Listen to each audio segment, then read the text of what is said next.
Assalamualaikum warahmatullahi wabarakatuh. Perkenalkan, saya Dewi Shanti, 1901060886, mahasiswi Filsafat Hukum Kamis 1625 sampai dengan 1805. Baik, di sini saya akan sedikit menjelaskan tentang hukum dan kebenarannya. Menurut Abbas Hamami Mintareja, kata kebenaran dapat digunakan sebagai suatu kata benda yang konkret maupun yang abstrak. Jika subjek hendak menuturkan kebenaran, artinya posisi yang benar. Proposisi maksudnya makna yang dikandung dalam pernyataan atau statement. Jika subjek menyatakan kebenaran bahwa proposisi yang diuji itu pasti memiliki kualitas, sifat atau karakteristik, hubungan dan nilai. Meskipun pada tahap awalnya, seperti juga pada kebanyakan tahap-tahap lain, filsafat berkembang berdasarkan anggapan bahwa ada kebenaran yang harus ditemukan. Anggapan ini kemudian ditentang oleh kaum Sufi Yunani. Protagoras berpendapat bahwa kebenaran adalah relatif. Apakah berkaitan dengan individu atau spesies tidak jelas dari anggapan ini. Tetapi pandangan relativisme telah memberikan pengaruh yang berarti dalam sejarah filsafat.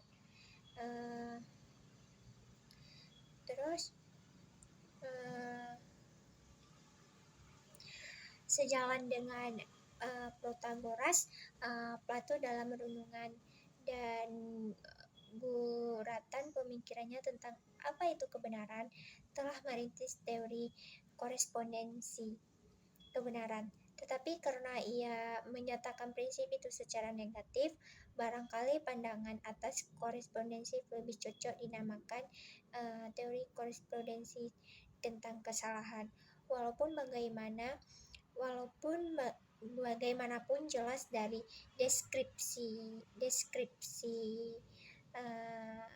yang mengenai tentang dialektika bahwa kebenaran pada akhirnya berhubungan dengan dirinya sendiri saja dan hanya kriteria seperti koherensi atau konsistensi mengapa pada perbuatan memulai, melanjutkan, dan mengakhiri dalam ide-ide. Nah, adapun teori-teori kebenaran yaitu yang pertama teori kebenaran koherensi atau konsistensi, dan yang kedua itu teori kebenaran koresponden, dan yang ketiga itu teori kebenaran pragmatis. Terus yang keempat itu teori kebenaran berdasarkan arti, yang kelima itu teori kebenaran sintaksis, dan yang keenam itu teori kebenaran non-deskripsi, dan yang ketujuh itu teori kebenaran logis yang berkelebihan. Adapun hubungan hukum, ilmu dan kebenaran.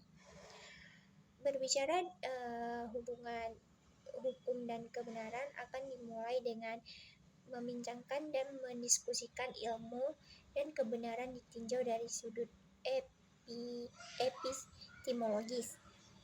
Maka itu berarti kajian yang akan dilakukan terhadap kebenaran dalam hubungannya dalam pengetahuan manusia. Menurut Hartono, Kasmadi, dan kawan-kawannya, bahwa cara untuk menemukan kebenaran dapat dilakukan dengan cara yang pertama itu penemuan secara kebetulan, yaitu pertemuan yang berlangsung tanpa disengaja. Kedua, penemuan coba dan ralat, yaitu suatu penemuan tanpa adanya kepastian akan berhasil atau tidak berhasil bagi kebenaran yang akan dicari. Jadi di sini ada aktivitas atau untuk mencari kebenaran. Akan tetapi aktivitas itu mengandung unsur spekulatif atau untung-untungan.